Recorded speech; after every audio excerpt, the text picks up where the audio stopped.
Hello and welcome to the Minority Report with me, Andrew Fletcher, Johnny Baker, who's, as you can see, put down as Sophie's iPad, but we won't go into that, and Dr. Robin Hadley. Hi guys, and thanks for joining me on this. Pleasure. Pleasure indeed, yeah. The reason this is called the Minority Report is that we, as in men, are certainly within the CNBC community, the minority of people for a number of different reasons. We might not numerically be the minority, and we'll discuss that in a little while, but certainly in vocal or voicing our opinions, we are definitely a very small minority. So actually, in which case the first topic really is that. Why are we the minority? Now, I know that Robin's done a little bit of, you did your PhD on this, didn't you? Sort of, yeah, on older involuntary childless men. So, yeah. So do you want me to go first? Yeah. Yeah, okay. Why are men the minority? I think it's really down to how we're socialized to be. Okay. So we're not particularly socialized to express ourselves, our inner feelings, and to occupy any narrative that might be seen as a deficit narrative. Okay, yeah. And that's not really held within society, and in fact, much more the opposite. How do you know a man? By his actions outside himself, what he does, his provider role in, if that's chopping down trees or running an accountancy. Yeah, it is outside. It's not a feeling internal element. And I think women, and we're talking very generally here, and absolutely got to acknowledge different cultures and backgrounds as well. But generally, women socialize the girls to be vocal and to be in touch with their feelings and to be able to express them, and that's celebrated. Indeed. Is it also probably the case that it's more obvious that a woman doesn't have children than a man? Physically, I guess there's that element. Again, there's a cultural thing about that. Mm-hmm.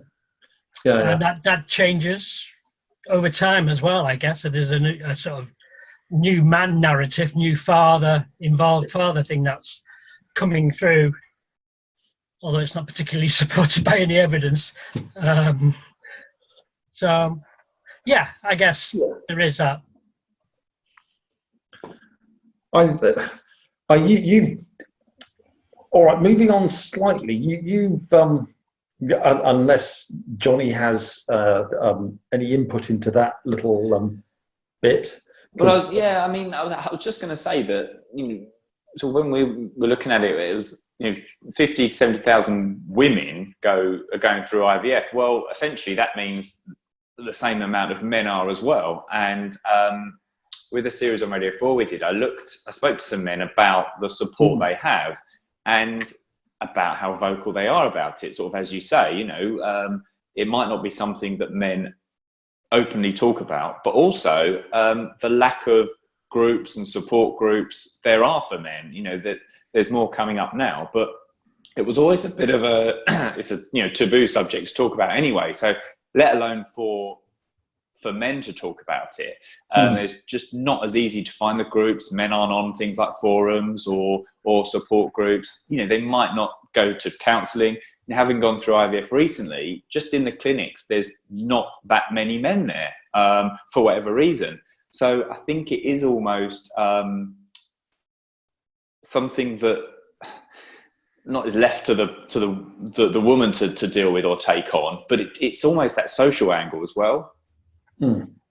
I think, yes, there's definitely a structural element there, how the clinics are structured, what happens. There's certainly some research to say that men feel judged quite heavily in a clinic situation, so and almost made invisible and sort of isolated in there. So, for example, the man's notes might be under his partner's name.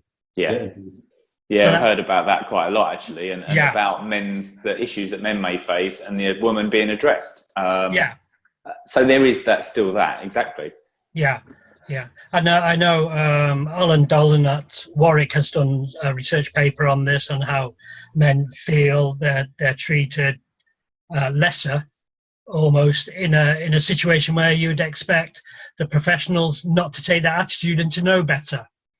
And again, Alan Pacey at Sheffield at their facility designed the facility so men were sort of, when they're going to provide a specimen, it was much more of an easier flow. So there wasn't a shared waiting area. So I think for men is in that waiting area, everybody knows what I'm here for and how I feel I'm being judged, or and actually everybody knows what's going to happen. And that's a very private thing generally when you're providing a sample. It's not a spectator sport, let's put it. No, but I mean, as a man, I mean, I have been asked when I'm going to have children, being at that age and having been married for nearly 6 years, but I don't think it's a fraction of the times that perhaps Sophie has been asked about children or spoken to about children. And I don't know, again, going back to sort of social side of things, that men perhaps don't get as much scrutiny, or talk about it, or as you say, are seen as often as being childless. I think there is that social side, the wider social element of women are bearers and deliverers in that case, and men are sort of outside that in a way. And there was, for the men I talked to, it was just an expectation this was going to happen. I'm going to leave school, get a job, or go to university, and then get a job, find a partner, and have children, and that's where their story ended. Yeah, pretty much. I mean, going back to why we don't get asked as much is, for women, I think, I'm using great generalizations here, and I'll probably get slagged off at some point for it. Once a woman goes over 30, other women will ask when they're going to have children, because there is the biological imperative and there is a finite time for women to have children. And the sort of, once you're into your 30s, you're certainly halfway through your childbearing your childbearing range, should we say. So I suppose that's why the questions are asked more of the women, whereas technically men can have them almost at any age. What was it? Charlie Chaplin had his last child when he was in his 90s or something silly like that. Allegedly, sorry. Officially, he had his last child. I don't know. Johnny, do you want to come in on that, or can I leap in? No, go on. No, you go first. Okay. This age thing is really insidious, I think. Actually, men's sperm does start to decline at age 35. From my own research, men really started getting broody, thinking to themselves, "Why aren't I a dad?" around about the age 35. So there is actually a matching there between the male and the female. There are very few men who are older and become fathers in the stats that we know. So from the latest ONS, it was something like 5% of men 45 and older were first-time fathers. But a few years back, they actually did it at 50, and it was something like 2% of men over 50 were first-time fathers. So there's that actually biological aging thing that happens, but there's also the social thing about being an older parent, whether you're a mother or a father. Although I think it's probably a little bit more acceptable to be an older mother because it fits in with the narrative of being a woman and a mother than it is to be a very old father. Okay, Mick Jagger, Charlie Chaplin, but they're quite elites. Yes. I mean, they were fairly rich, fairly well known, and also it fits into a social narrative of actually men are fertile, and that's something that maybe nation states don't want their men to be seen as not being providers, producers, all through the lifestyle, so they're not virile. Yeah. That would be the thing. Men are judged by their virility, not only fertility, but economically, socially, outside themselves, whereas women are judged by their virility internally, by their production of children. And people are having children a lot later, you know, as you say, you go to university, you get a job, you know, find a partner, and all this is happening a lot later for men and for women. You know, if we always hear that, you know, someone wants a successful career, and especially on the female side, then, well, they may have to make that choice between children and the career, whereas men can have, you know, both, but often it's pushed a bit later. As you know, you grow up, you might go to university, train, get a good job, enjoy your life, you know, and then when you do get to sort of 40, you may think, oh, actually, now's a good time. So that is just becoming more mainstream. That, you know, there are older fathers around. There are elements to that really actually needs to change, and that it should really match up with the woman's age element to it, because the older the sperm, the more chances there is of genetic issues with any offspring. I'm not sure if that's specific to the UK, or do other countries sort of have that issue as well with older parents? I think it's Western countries, probably more. Well, I think it changes across Europe. There's a east, west, north, south, real complex issues on demographics and childlessness. So what's good for the south of Europe isn't reflected in the north, and the same on the east and west on Europe. And then I think if you go wider, then in America there's quite a big issue around that. And Japan's obviously got a really problem with that. And it China could also, as well. it could also, a lot of people think they need to be in a certain financial position as well before they then start. And as you say, it can then become, you know, too late, and there can be problems.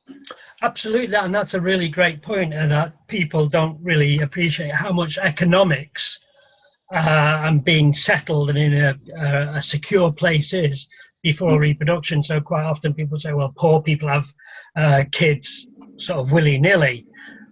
But the stats don't back that up at all. Okay. I know that here in France, they are very pro-natalist, and you get all sorts of benefits for having children. And actually, the more children you have, the more benefits you get. So it does push people to, it makes having children younger economically more viable because of the support you get from the government for it.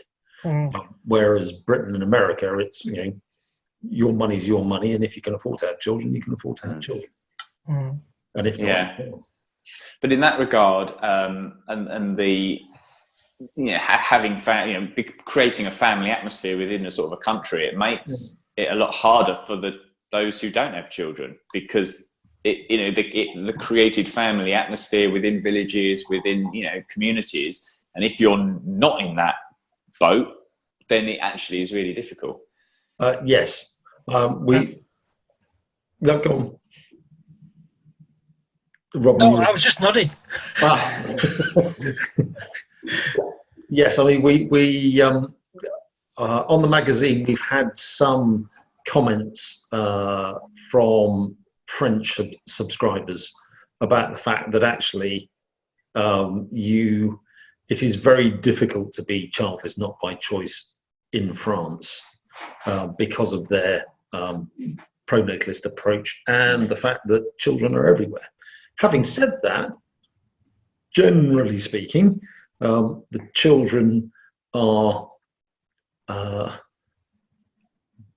a lot better behaved than they are in the UK because of the family grouping, in that the families are, generally speaking, closely grouped. So you've got grandma, granddad, aunts, uncles, all within a small area. Whereas, if I look at my family, one brother lives about an hour away from my parents. I live, depending on where I am at any one time, either half a day, if I can fly, a day if I can't, or a couple of hours. And my eldest brother is, a good 4 hours drive away. That's not close. In France, you're talking about 20 minutes at the max. Mm. So I think that grouping, which is starting to be lost here, it has to be said, in France it's starting to be lost, but in inverted commas, Britain and America,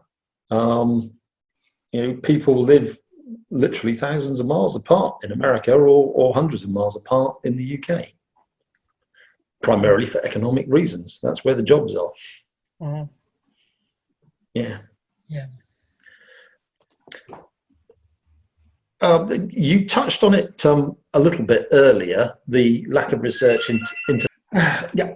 Robin, earlier on you were talking about the lack of research into male infertility. Mm-hmm. Is that getting better, or is it still very much a side issue in comparison to women's infertility? Well, I think it is getting better, but it's not increasing at a rapid rate. Not helped by the financial situation certainly the UK's in regarding research, and it's really telling, I feel, that we have a Royal College of Obstetricians and Gynecologists, but no equivalent for men, and yet fertility, it's 50-50. What is, I guess, would be really good, it would be a Royal College of Andrology, which would incorporate a lot of medical things, but obviously a good strand on infertility and reproduction. So not enough. There are difficulties in getting men to give samples and stuff like that, but things unless you pay for it by a clinic. Absolutely, and why shouldn't you pay? Yeah.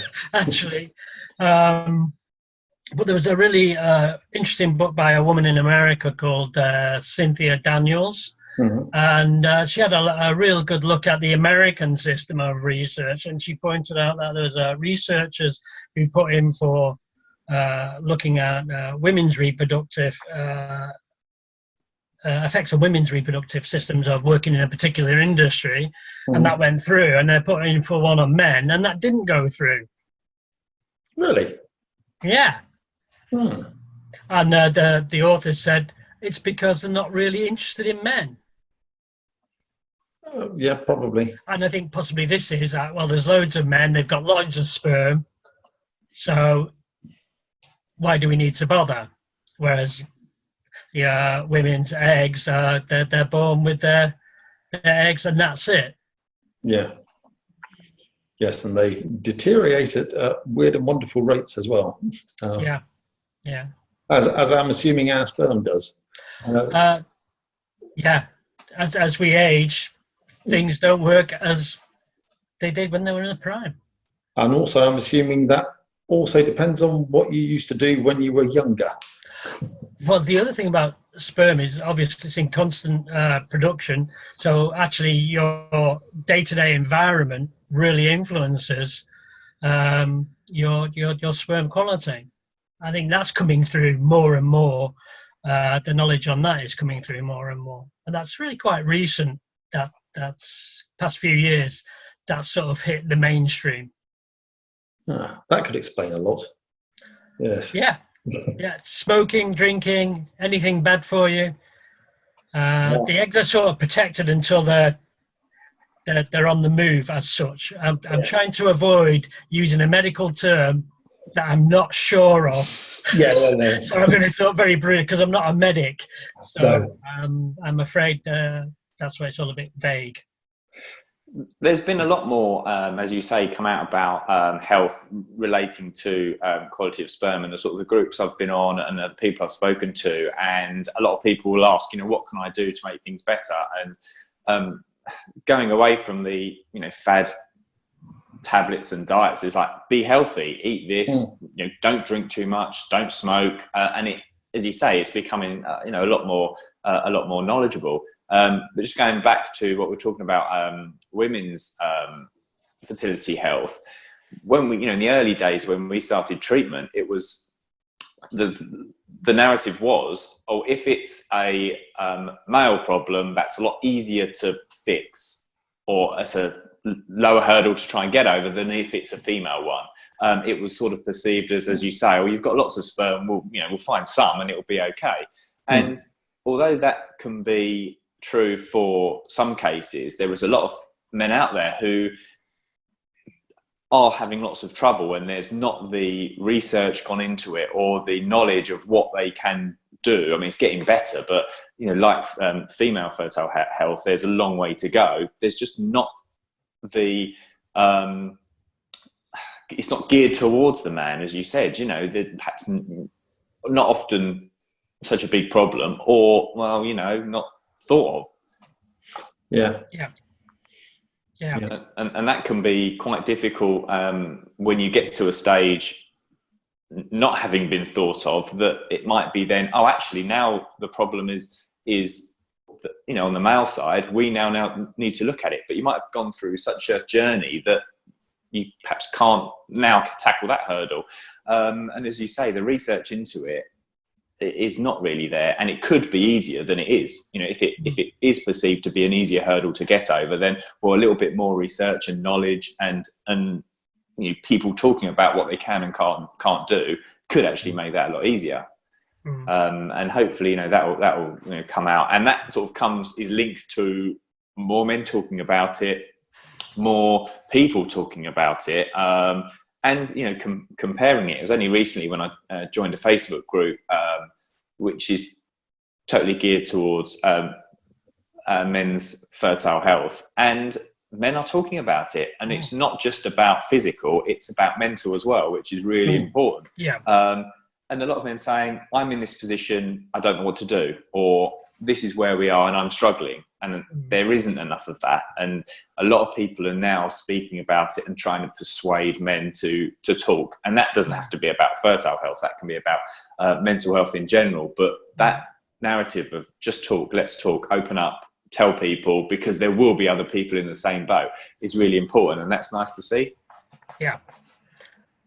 Yes, I think it's it's good to see, and B, because I think it's a change in how we work. For instance, I was in the army for quite a few years, and they are very supportive about near enough everything, because you are within that tight grouping. So you can talk about things that you wouldn't even necessarily talk to your own partner about. I will justify that later, because you are in a group which has shared experiences, to the point that in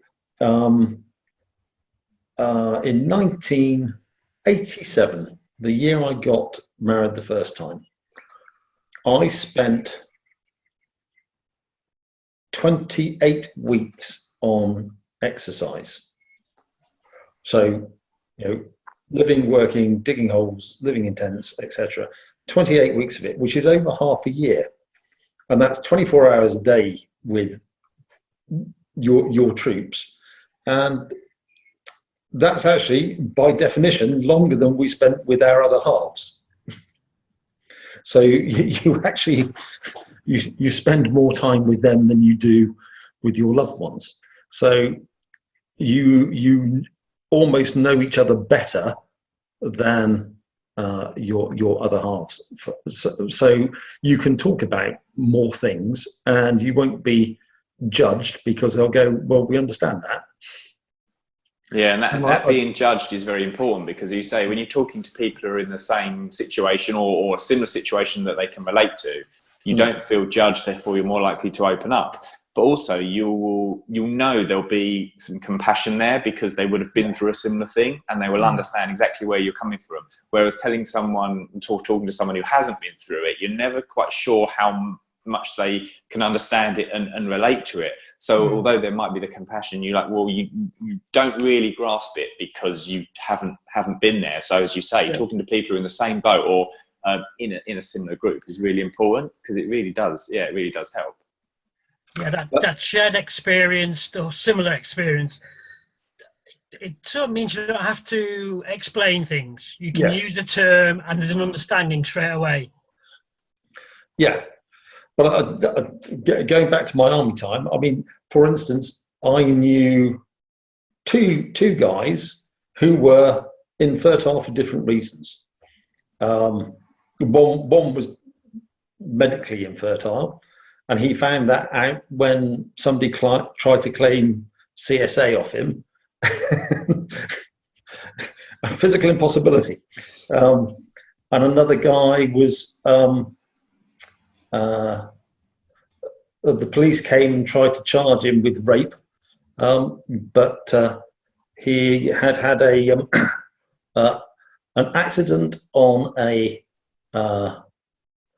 communications tower with electricity going through a certain part of his body.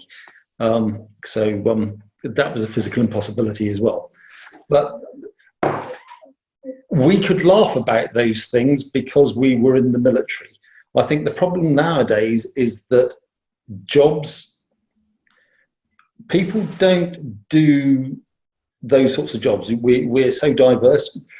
Most of us work either from home or we change jobs relatively frequently. So there isn't that bonding into a group. So I think we have to thus look for external groups. That Johnny joined one because there isn't the natural grouping of your peers somewhere else, or normally in the workplace or close at hand. Yeah, but I mean, we have these amazing tools online that you can speak to people. They might be, all around the world, and that's good. And we can use that, because, as you say, you're not going to be able to find some people locally that you can meet and talk to. So that's a really important thing to look at. I absolutely, Johnny. I think communication technology, and the way that's developed over the past 10 years.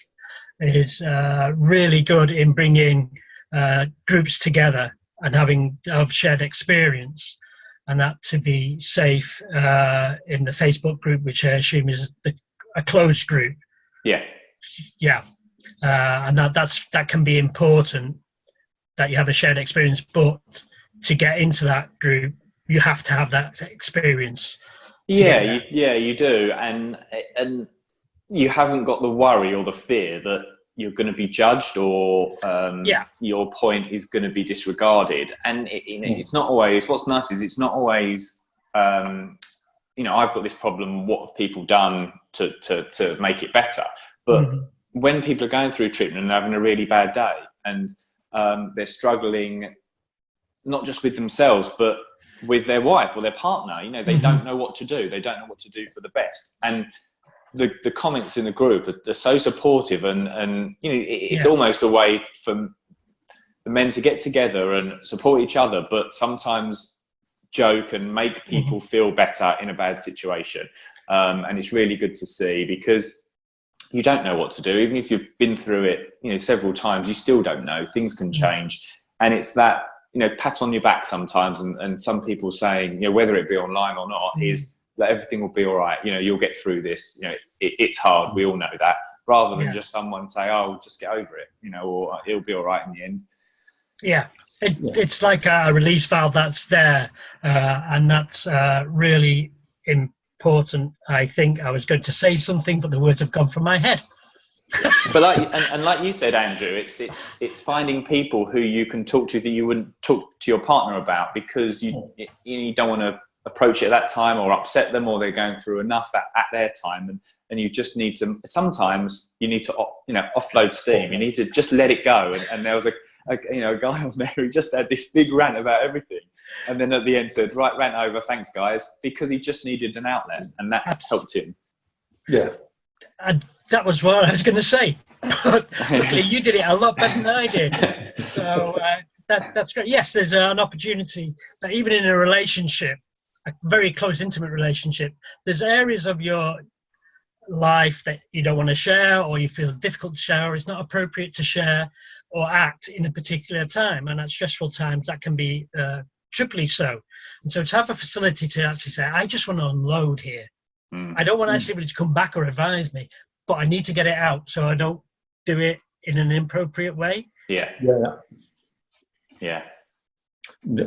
Which sort of brings me on to the next thing I'd like to talk about. I think all three of us are technically fertile, but we all have, well, I might not be by now, but we all have partners who have had or are having trouble, which puts us in a strange position, because we are childless not by choice, by association, marriage, or whatever you feel like putting it.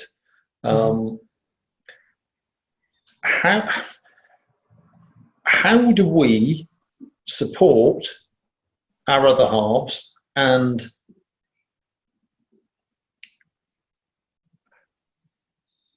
how do we I'm thinking of a polite way of saying this. How do we make ourselves relevant within the community, based on, people could turn around and say, but you're not childless, not by choice. You made the choice to get married. You have the choice to divorce, go off, find somebody else. And taking it to its logical conclusion, no fertile man, medically fertile man, is childless not by choice. You must be childless by choice because you made the choice to stay with your partner.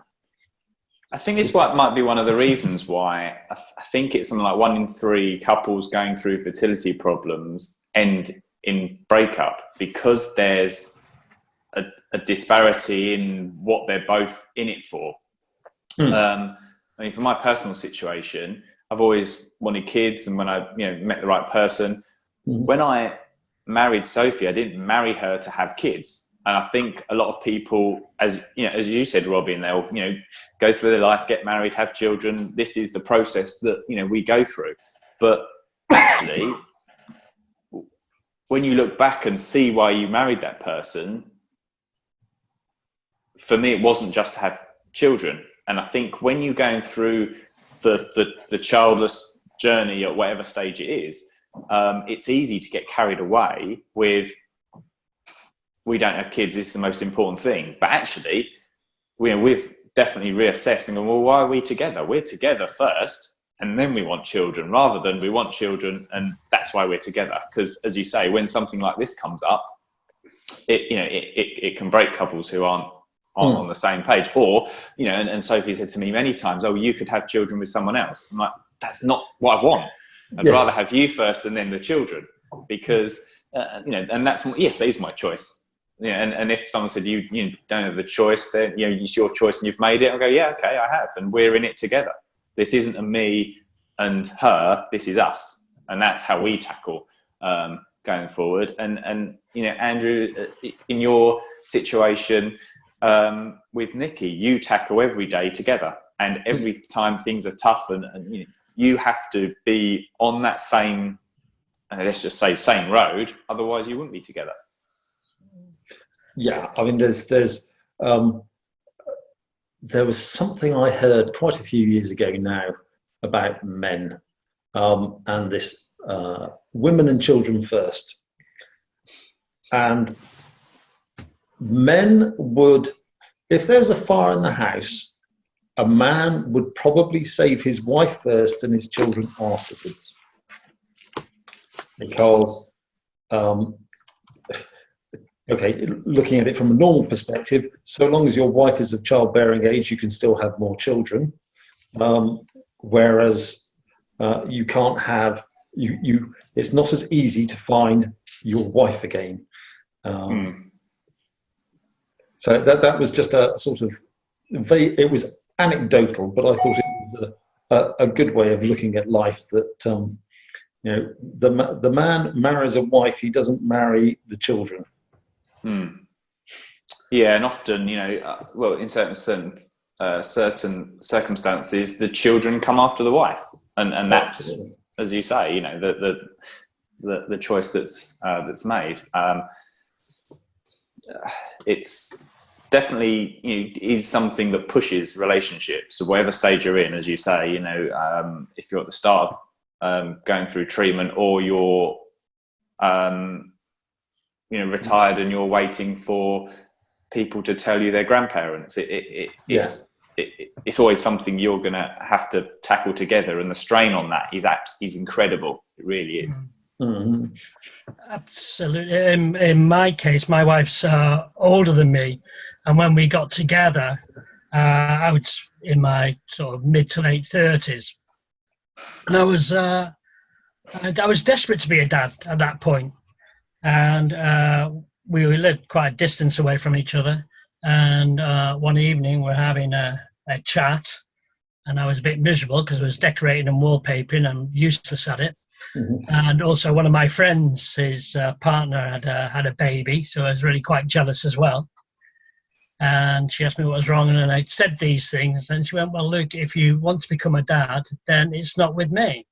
Mm. Because I had my time of really wanting to be a mum, and I really tried for it, and it didn't work out. And she's a health professional and works with perinatal, with pre-birth and post-birth babies, and a lot of times with special needs. Mm-hmm. And with the age thing, her age and my age, that was a fear for her. She knew that, and said, I don't want to risk that, and there's a high risk of it. So for us, it's down to you. And then I was in that very position of, what do I do? But it's very simple to say, there's lots of women out there, it's very easy to get a partner. But it's not that easy to get a partner. At that time, was I 38, 37? Actually, who would want me? All my peers around my age, and they're all tend to be married or in relationships and having babies. So where do I go? Yeah, I was sort of out the social clubbing route, and that I was never really in it. Anyway, and actually I love this woman, and I still do. We're still together. So what do? You've got to make I had to make a choice, but we all make choices. So yes, you could say I was childless by choice, or you could say I was childless by circumstance. It's really complex. Yeah, but actually, you were given the choice to make earlier than most, really, because as you say, your partner said, "Here's the choice, make it," before you got together, got married, and then it became a choice. So actually, that was it must have been quite a hard time to because obviously you say you really, you wanted children quite badly, or was it just I know the answer straight away, or did you really have to sit and think about that? I had to really, really sit and think, and I was sort of on a real knife edge all the time about what I was going to do. But in my research, and like you said, almost all the guys I've spoken to said the relationship first. Children are like the icing on the cake or the cherry on the cake. It's a relationship, the adult relationship, intimate relationship is the priority. Well, that's the actual cake, as you say. You know, that's the foundation of your life. Actually, I did interview one guy who said, actually, I didn't care about the relationship. I was desperate to be a dad. But so there are those people out there, but there always are people. Yeah. Yeah. There's always a range of views and a range of opinions. But being in the position that we are as childless men, I think you do always scrutinise the choices that you've made. You will always look back and go, I made that choice then and it put me in this position. I made that choice then it put me in this position. And I'm not one to think of hindsight and regret the choices I made, but I know a lot of people are, and they will be thinking back as, if I just did this, or I just did that, or if we'd just had children earlier, and that doesn't change the situation we're in now, and can really only make matters worse. But it is something that a lot of people do, and that can really be tough on them, for their mental health, to always be thinking, if I'd just made that choice, It also then makes you worry about making any future choices because you don't want to get them wrong. And I always, say to Sophie, look, as long as we make the right choice for that time with the information that we know, it's not the wrong choice. You might have made a different choice knowing what you know a few years on, but at that time that was the right choice to make. And I think to be in that place can help you, moving forward. And because you don't want to be scared to make those choices in case you make the wrong one. Otherwise, where will you be? Absolutely. Hindsight's a great thing. No, it isn't. But it's a very dangerous thing. It is a dangerous thing. But yeah, you're absolutely right. I think that actually in this situation where we are now, in the present, these are the factors. This is the choice. The problem I think of hindsight is that it is always based on the fact that something has gone wrong because of a decision made. It is never about something that's gone right. No, exactly. Hindsight doesn't exist for that. It only exists for something that's gone wrong. At which point, it's always, well, if you'd made the other decision, it might have been right. It's never, you made that decision, right? And if you had made the other decision, what would have happened? We don't look at the negatives of good decisions. We only look at the what could have happened if we'd made another decision when something's gone wrong. Yeah. I was just wondering actually whether we do celebrate good decisions, but we don't hold on to them. Perhaps we don't celebrate good decisions enough. It's always outweighed by the bad. As you say, you never say, that was a really good decision I made. I'm really happy by that. It's always, I made the wrong decision now. I wish I'd made the other decision. Thinking that would have been perfect, when actually likelihood it wouldn't have made much difference. But the celebration of the good decisions and, actually making a decision at the time, whatever that happens to be. And maybe there's something about actually what we hold on to. So make a good decision, great, and then we move.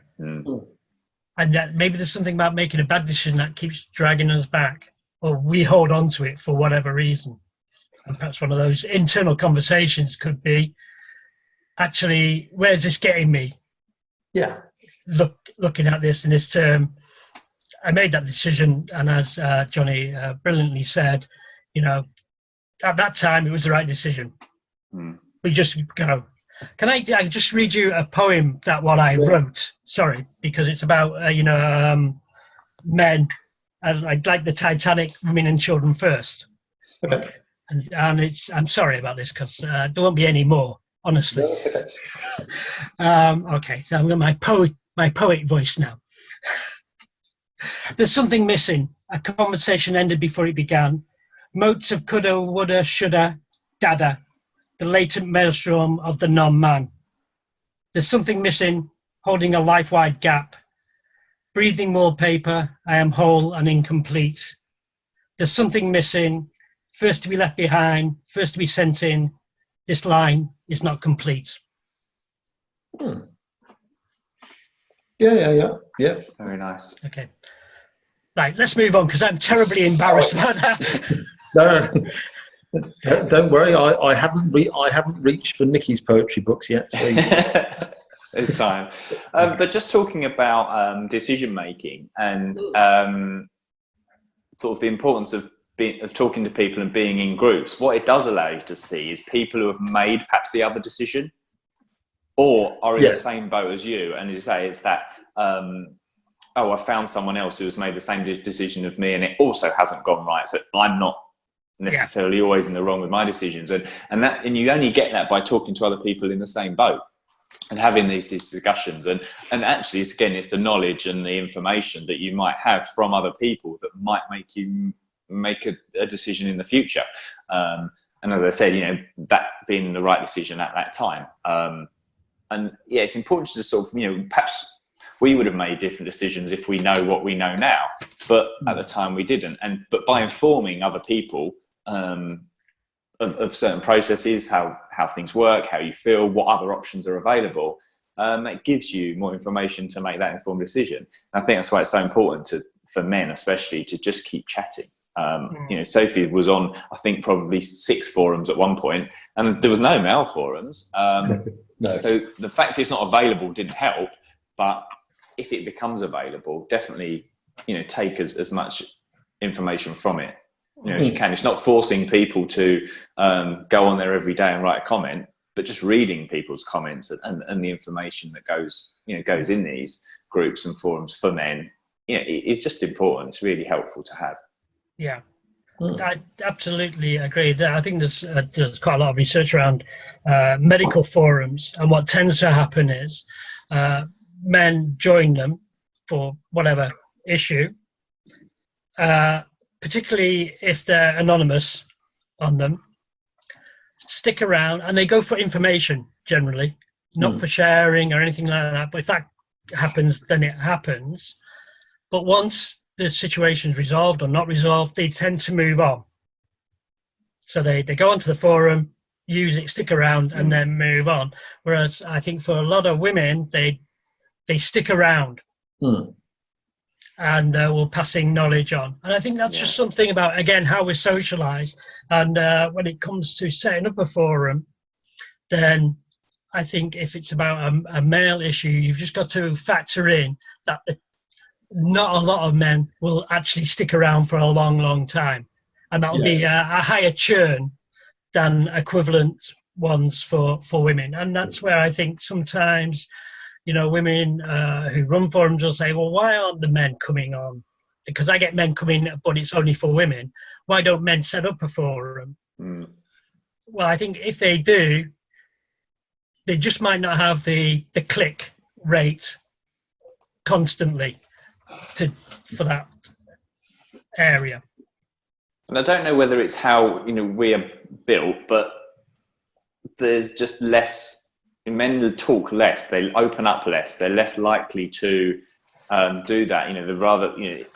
Perhaps it's not perceived as being very masculine, or whatever it is. And this just goes back to the whole mental health conversation, and more men opening up now. But in the past, in the last few years, that certainly wasn't a thing that people did, or people perhaps didn't want to see. And that was, oh, sorry, you're a man, you can't speak about it, close the door. And I've been in a situation where I haven't spoken to people about it, and it was only perhaps in the last few years that I have spoken to more people about it, been more open, because it has helped. It really has helped. And say, I'm an advocate for men speaking to people. If there's anyone that you feel that can listen and help, and it might not be a friend or a family, they might be too close. It might be someone who's in a group, or someone who can just help you. Back in the day, it was called men who went to counselling. It was, it was really frowned upon, and I think that was really detrimental to men's health and how they looked at themselves and others and the situations. It's not something to be ashamed of, and that sort of stigma needs to disappear. It absolutely. I trained as a counsellor, and in my training I was in a a group of 20 and there were only 2 men in that group, and that's sort of reflected in counselling. It's mostly operated by women, and I think there's something around the counselling thing of women do talk, but they're socialised to talk and socialised to be open, and men from a very young age, boys, are socialised not to do that. So that socialization's got to go right down to education, and I think it is. And I think it's a great thing about the technology and the visual and audio technology we have is people's conversations and their experiences are getting out there. So the narrative is changing, and there's people like you, Johnny, doing fantastic work by taking a step out and exposing yourself in a way makes it easier for other people to take a similar step. Yeah, and for the wider world as well, they might not realise that the things they do or the things they say actually do affect a man. And unless you say, actually, this is I find that quite hard to deal with. I find these situations quite deal with. I find the comments, hard to deal with. Unless actually men say that, then it'll always be perceived that the woman will find that difficult, whereas actually it can be just as hard for a man, if not sometimes harder, because they can't be open and honest about how they feel. Absolutely. And I think unless people start speaking about that and saying, this hurt me, if you ask me this is going to be hard, these events are hard as a man, then people don't understand that. Everyone else won't understand that. It's all very well in your bubble with your partner saying that you find things difficult, but if nobody else realizes that, they're not going to be able to change how they act. And I think that's really important.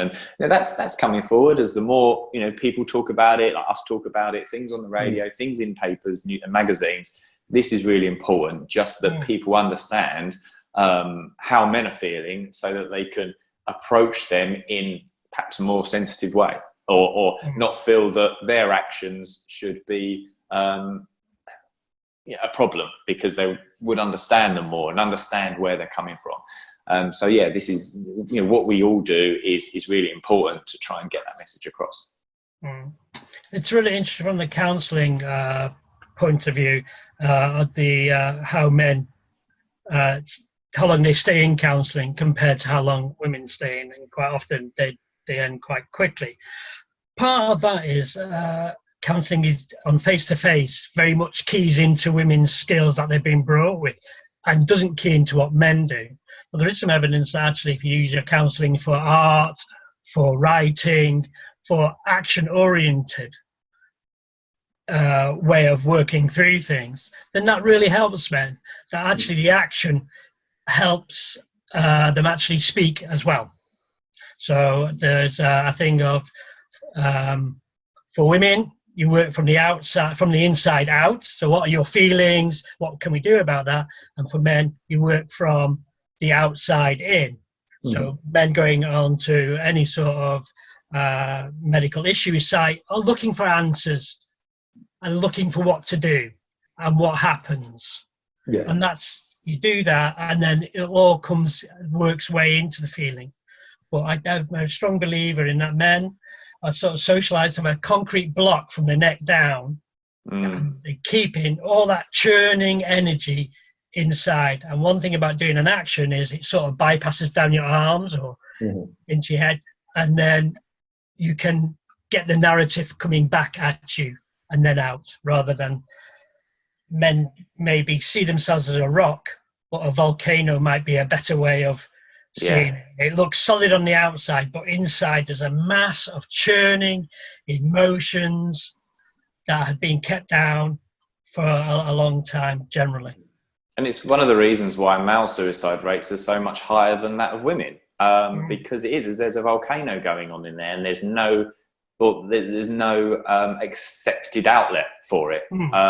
And there are a lot more men, celebrities coming forward and talking about their mental health, and that's really important to go, oh wow, if they've had it and they are famous and seem to be really masculine and tough, then that's okay that I have as well. And that's really important. And more men talking about fertility. Often it might be the woman that comes forward, but the men will go, I'm quite happy to talk about it as well. And that's really important. Not everyone is going to, and not everyone can, but to see that there are people that can does just help and makes men not feel so isolated, or as you say, that need to be so tough that they can't let their feelings out.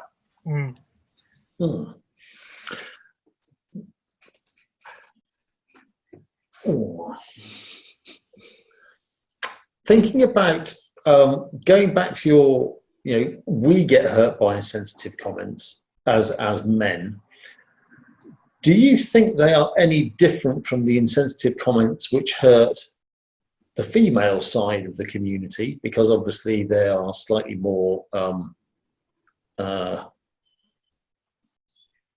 susceptible to things about physically having babies than obviously we are. But do you think there are? Do you think we're affected by the same comments or by different ones? I think we are affected by the same comments.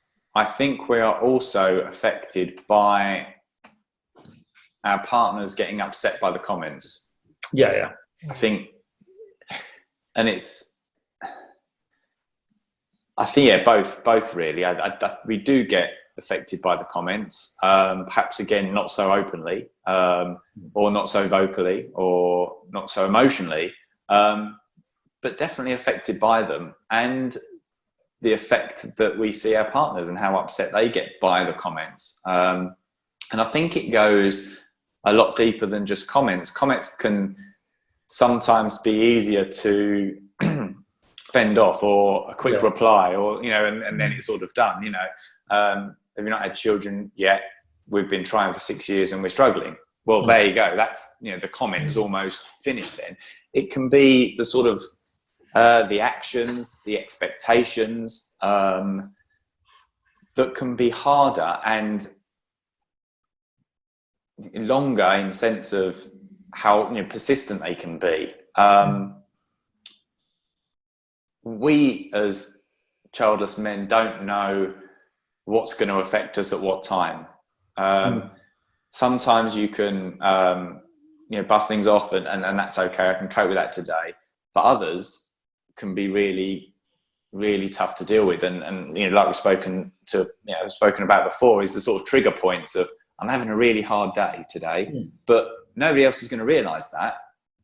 And they might say something that really triggers even worse, and I'm going to really find that difficult. But the behavior can sometimes, I think, be more hurtful and hard to deal with than the sort of throwaway comments, especially if it comes down to understanding, and that sort of expecting someone to understand what you're going through, which is even harder because you don't necessarily want to tell someone all the time how things are and how hard things are. But something might happen that really affects you still. And that, it can be really difficult to deal with. And that can be something that lasts a long time. It might be years before that problem, situation, relationship is resolved, whereas a comment can sometimes be quite throwaway and you can have an answer to it. What Johnny said. Yes. Well, that was pretty comprehensive. Yes. That was very comprehensive. I think as sort of people who are either going through the infertile journey or childless men, you know what you feel like, but other people don't. And I think there is often an expectation to expect people to understand. But then on the other flip side, from people, there's an expectation for you to be a certain way. And I think that is half the problem, is the expectation of other people. Yeah. That can, sometimes miscommunication, but that's almost a problem. Yeah, because they expect us to behave in a certain way to certain stimuli, but because we haven't got that stimuli in the first place, we haven't got the things that they expect us to have before that stimuli, we don't react in the same way.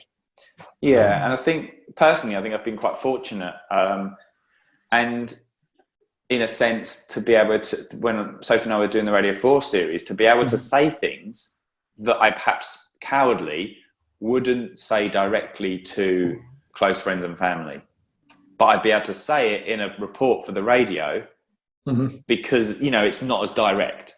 But, you know, I was able to say events are really difficult. You name them: Christmas, Mother's Day, Father's Day, birthdays. You know, I've been invited to countless children's birthday parties, and I'm not going to go. This is not somewhere where I can go to. Christmas is extremely difficult.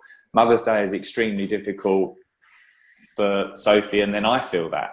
Father's Day, I'm always on holiday, so that's, I can get away with it. But it's all these things that are quite difficult, and to tell people that directly is quite difficult. So I'm fortunate that I had that outlet to let that known. But everyone else perhaps expects you to deal with it or get on with it, or it's my child's birthday, how can you not be there? Well, do you want me to explain exactly why I can't be there? You know, it's going to take a while. And sometimes I will, because they expect us to be there, we will make the effort to go, and that can be a lot worse. It can make things so much worse because you try too hard to do something to please others, and it puts you in a place emotionally that is sometimes impossible to get out of. You can try too hard to please others, you know, that really is a struggle. And I've been there, I've done that, and again, looking back, and you know, we've learned that sometimes it's okay to say no, we won't be coming to that, or we won't be able to come to that. But that's still difficult because it stops you doing things that you might otherwise want to do. Oh yeah. And it is a problem that we have to deal with as a couple, in that we might be relatively happy with one situation which our partners might not be, and vice versa, because of different trigger points.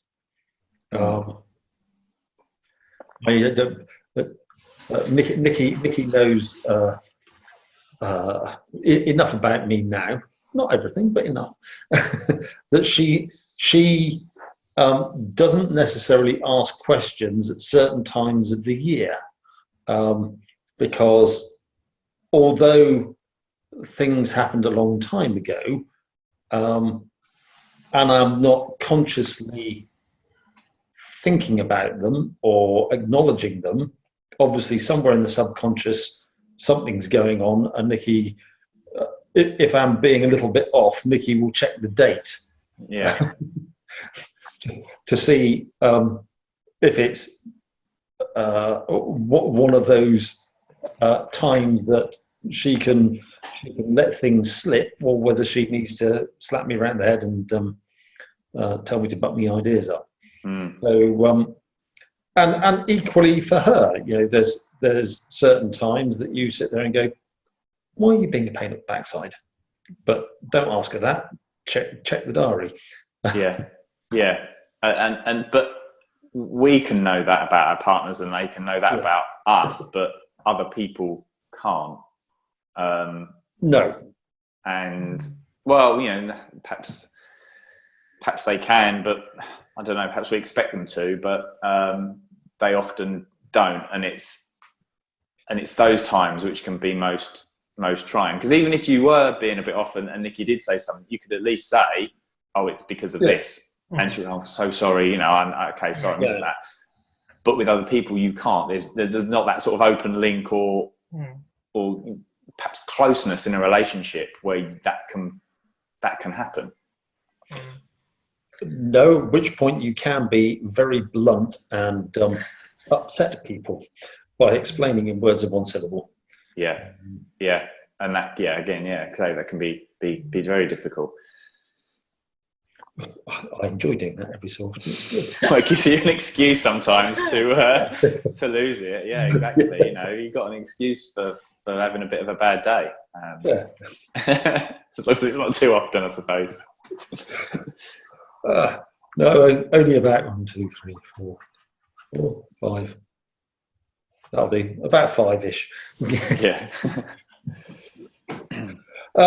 So that's crikey. We've been on for forever. Hang on. Yeah. Hour. Does that how it feels? Is that how it feels? No. Tell me how it feels. I'm just saying, I actually need to put something up on the Summit website. Well, it's the thing I found when I've been speaking to people before that, and when I was doing the thing for Radio 4 and we were chatting away, it was only 3 of us, and we were chatting away, and the producer tapped me on the shoulder and went, "We've only got 10 minutes left before this place closes." I was like, "Oh, okay. I'll ask a quick question." I think we chatted for nearly 2 hours, just chatting. The poor woman had to edit it as well. Yeah. I'm glad I did it. But that's the thing. Once you get going and you talk and then somebody says something else, and Can I just say here that a lot of people say men don't talk, but actually they do. They never. They're not used to people listening. Yeah. That's the thing, and it's not so much as well as men talking. People have got to learn to listen. Yeah. Yes. It's to me a big thing. That is a big thing, and perhaps and they do talk, but often, unfortunately, it's about things that aren't as meaningful. Mm. So, What you mean, Arsene Wenger leaving Arsenal? Or something like exactly. Yeah. Well, Exactly. That's the most important thing that's going on. Cars, work, anything else. But that's the point. You can talk all day about these sort of things. Yeah. But as you say, when it's something about this, it not just requires people to talk, but people to listen. Yeah. And people aren't used to doing that, particularly for men. Mm. Not only men and men, but women and men as well. Because the answer would be, well, man up. Yeah. Well, and it depends like on the situation or who you're speaking to. But that's often is the case. Or we don't want to hear about that now. It's Or go and find another partner. You've got the choice. Mm. Yes. Well, Nikki often tells me that I don't.